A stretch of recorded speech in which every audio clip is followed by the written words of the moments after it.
वो लाल आंख कहाँ गई, 56 इंच का सीना कहाँ गया, वो 10 सर कहाँ गया।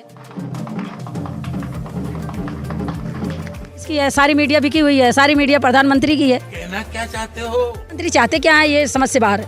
मैं उनका आभारी हूँ। जी की डिग्री फेक है, उनकी नकली डिग्री है, लोग मीडिया वाली डिग्री ले लेके घूम। पहली बात तो मैं कोई पढ़ा लिखा व्यक्ति नहीं। उसको बोलते हैं कांग्रेस की विधवा, जर्सी गाय। की कौन सी विधवा थी? बेटी पढ़ाओ बेटी पटाओ, ये बचाओ बेटी पढ़ाओ अभियान नहीं चाहिए प्रधानमंत्री जी को कि एक महिला के बारे में आपकी इतनी छोटी। साल की बुढ़िया कांग्रेस हिंदुस्तान पर बोझ बन गई है। राहुल जी को फंसाया जा रहा है। राहुल जी ने गलती क्या की? ने पूछा था कि प्रधानमंत्री जी आप बताओ आपकी पढ़ाई क्या है? नहीं। पहली बात तो मैं कोई पढ़ा लिखा व्यक्ति राहुल नहीं। जी को अपना बड़ा भाई मानती हूँ। तो राजकुमार जी, जिस तरह से आपने राहुल जी के नाम से अपना मकान किया है, उसके बाद कई लोगों के कमेंट आ रहे हैं, लोग कह रहे हैं कि राजकुमार जी ने अपने आप को फेमस होने के लिए सब। देखिए, जिसकी जैसी भावना वो कहते हैं, वो उसी हिसाब से दूसरे को देखता है। ठीक है, इसमें कोई मीडिया की ज़रूरत नहीं थी, मैंने किसी को बताया भी नहीं था, यहाँ तक कि मैंने किसी कांग्रेसी को भी नहीं बताया था कि मैं अपना मकान लिखने जा रही हूँ, ना किसी मीडिया को बताई थी। उस दिन देने आई तो मीडिया वालों को पता लगा। एक हमारी जिस तरीके से राहुल गांधी को चारों तरफ से घेरा गया है, एक षड्यंत्र में फंसाया गया है, एक जाल बूंगा गया है कि राहुल गांधी बंगला खाली करो, बंगला खाली करो। ये सब देखते हुए मैं ये सोच के दी, राहुल जी को अपना बड़ा भाई मानती हूँ, तो ये सोच के लिखी 4 मंजिल मकान कि मोदी जी कहते हैं बंगला खाली करो, बंगला खाली करो। कम से कम ये पर्सनल उनका मकान रहेगा, यहाँ तो नहीं खाली करवाएंगे, यहाँ तो नहीं खाली करवा सकते, यहाँ नोटिस नहीं भिजवा सकते। तो मेरा जो फर्ज था मैंने अपना पूरा किया। क्या लगता है जिस तरह से राहुल गांधी जी को जमानत मिली है सूरत कोर्ट से? राहुल जी को फंसाया जा रहा है। राहुल जी ने गलती क्या की है? और राहुल जी माफ़ी क्यों मांगेंगे? माफ़ी तो प्रधानमंत्री जी को मांगना चाहिए, गृह मंत्री जी को मांगना चाहिए। हमारे प्रधानमंत्री, एक प्रधानमंत्री की बीवी को, प्रधानमंत्री की बहू को, जिसके घर में 3-3 पीढ़ियां प्रधानमंत्री रही हो, उसको बोलते हैं कांग्रेस की विधवा, जर्सी गाय। शर्म आनी चाहिए प्रधानमंत्री जी को कि एक महिला के बारे में आपकी इतनी छोटी सोच। हमारे पूरे देश की महिलाओं का आप अपमान कर रहे हैं, हमारी देश के बेटियों का अपमान कर रहे हैं कि बेटी पढ़ाओ बेटी पटाओ। ये प्रधानमंत्री की सोच है। तो प्रधानमंत्री जी को देश की बेटियों से माफ़ी मांगना चाहिए, हमारे देश की महिलाओं से माफ़ी मांगना चाहिए। राहुल जी किस चीज़ के लिए माफ़ी मांगेंगे, ये भी बताओ जरा। अच्छा, कई लोगों की ये विचार है कि जब कांग्रेस के लिए बोला तो कांग्रेस ने कभी क्यों नहीं केस?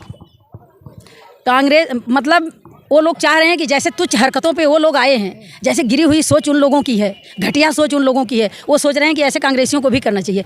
कांग्रेस इसलिए नहीं कि हमारे देश के चुने हुए प्रधानमंत्री हैं, सम्मानित प्रधानमंत्री हैं, उनका हम लोग सम्मान करते हैं, हमारे देश के प्रधानमंत्री हैं, तो हम लोग ज़रूरी नहीं समझे। लेकिन जिस तरीके से ये लोग घेर रहे हैं, सबके ऊपर केस लगा रहे हैं, ये जो है जितनी छोटी सोच रख रहे हैं, जितनी घटिया गंदी राजनीति कर रहे हैं, इस तरीके से कांग्रेस ने आज तक ना किया और ना कांग्रेस करेगी। डिग्री को लेकर तमाम बवाल मचा। प्रधानमंत्री जी की डिग्री फेक है, उनकी नकली डिग्री है, लोग मीडिया वाली डिग्री ले लेके घूम रहे हैं, तो हमसे क्या पूछ रहे हो? हैं, सबके हाथ में डिग्री है। यहाँ देख रही हूँ इतनी मीडिया घूम रही है, सबके हाथ में। ऐसा नहीं लगता है कि मजाक बन गया है? मजाक बन गया। एक प्रधानमंत्री को क्या ज़रूरत है? मैं कह रही हूँ मैं 10वीं पढ़ी हूँ, तो 10वीं ही बोलूँगी। मैं क्यों बोलूँ कि मैं ग्रेजुएशन कर रखी हूँ? प्रधानमंत्री को किसने बोला? प्रधानमंत्री को जब प्रधानमंत्री बनाया गया वोट देके, तो क्या पब्लिक ने पूछा था कि प्रधानमंत्री जी आप बताओ आपकी पढ़ाई क्या है? नहीं पूछे थे ना। उनको लोगों ने दिल से माना, उनको सम्मान किया, प्रधानमंत्री बनाया गया। फिर बाद में क्या ज़रूरत थी नौटंकी रचने की कि हम ग्रेजुएशन किए हैं, MA BA किए हैं, डिग्री लेके घूम रहे हैं? क्या ज़रूरत थी? ये अपनी बेइज्जती करवा रहे हैं। एक प्रधानमंत्री होकर सब मीडिया वालों के हाथ में उनकी डिग्री है। मुख्यमंत्री हैं दिल्ली के अरविंद केजरीवाल, जब उन्होंने गुजरात में बोला तो उन पर जुर्माना लग गया 25,000 रुपये तुरंत। इसी को कहते हैं गुंडागर्दी, इसी को कहते हैं दादागिरी। अगर आप हमें पूछो कि आप अपनी डिग्री बता दो, अपनी जात बता दो, तो हमारी भाई चल रही है। केंद्र में उनकी सरकार है, जिसको मर्जी केस लगा दें, जिसको मर्जी जेल भेज दें, जिसको मर्जी राज्यसभा से बाहर कर दें, जिसको मर्जी जुर्माना 25,000 क्या वो और भी लगा सकते हैं। उनका पहली बात तो ये है कि राहुल जी ने किसी का नाम, किसी को इस तरीके से उन्होंने नहीं बोला था कि मोदी समाज को बोल रहे हैं या OBC जात को बोल रहे हैं। राहुल जी ने इस तरीके से नहीं बोला था। राहुल जी ने सही शब्दों में बोला था, खुले शब्दों में बोला था कि जो 3-4 नाम हैं उनके पीछे मोदी लगता है और वो लोग गुजराती हैं, तो चोर को चोर बोलना कुछ गलत है क्या? अनुराग ठाकुर कह रहे हैं कि सभी पिछड़ों का अपमान हुआ। मतलब वही पिछड़े हैं, बाकी इस देश में और कोई पिछड़ा नहीं है? वो सब पिछड़े का ठेका ले रखे हैं।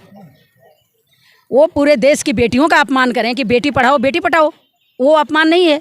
वो पूरी देश की महिलाओं का अपमान करें कि कांग्रेस की विधवा, जर्सी गाय, वो हमारे देश का अपमान नहीं है। हमारी लोकसभा MP को बोलें सुपनखा, वो देश का अपमान नहीं है। ये प्रधानमंत्री चाहते क्या है, ये समझ से बाहर है।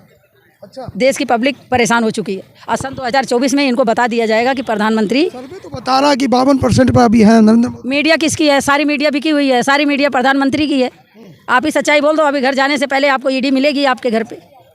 जिस तरह मनीष तिवारी जी ने कहा है कि चीन जो है जो 2000 किलोमीटर अंदर घुस गया है, आज प्रेस कॉन्फ्रेंस भी की है, तो उसको आप कैसे? वहाँ लाल आंख दिखानी चाहिए प्रधानमंत्री जी को। वो बोलते थे मुझे प्रधानमंत्री बना दो, एक सर के बदले में 10 सर काट के लाऊंगा और लाल आंख दिखाऊंगा। अब वो लाल आंख कहाँ गई, 56 इंच का सीना कहाँ गया, वो 10 सर कहाँ गया?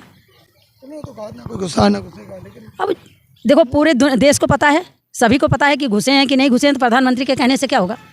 वो तो झूठ बोलो, बार बार झूठ बोलो, जो भी बोल सकते हैं सब झूठ बोलो, जहां भी बोल सकते हैं झूठ बोलो, जितनी बार बोल सकते हैं झूठ बोलो, किसी भी विषय पर बोलो तो सिर्फ और सिर्फ झूठ बोलो। एक ही काम, झूठ बोलो, झूठ बोलो, झूठ बोलो, बार बार बोलो, बार बार बोलो, बार बार बोलो, हर जगह पे बोलो और जोर जोर से बोलो। पे झूठ बोलते रहते हैं। वो प्रधानमंत्री तो हैं, लेकिन उसके साथ साथ जबरदस्त वो प्रचार मंत्री भी हैं। वो प्रवक्ता का काम करते हैं भाजपा के। इससे पहले जो प्रधानमंत्री थे इस तरीके से प्रचार नहीं करते थे, इस तरीके से प्रवक्ता का काम नहीं करते थे। प्रधानमंत्री जी तो प्रवक्ता का काम करते हैं। आप कह रहे झूठ बोलते हैं, क्या झूठ बोलते हैं? सभी मीडिया वालों को पता है कि चीन घुसा है कि नहीं घुसा है, सभी को पता है, पूरे देश को पता है। अब प्रधानमंत्री जी ना बताएं अपनी बेइज्जती होने के चक्कर में, तो उसके लिए क्या किया जाए बताओ? राहुल जी झूठ बोल रहे हैं? राहुल जी बिल्कुल सच बोल रहे हैं। जो बोल रहे हैं एक एक शब्द राहुल जी सच बोल रहे हैं। क्या लगता है राहुल जी की सदस्यता जो है बहाल होगी?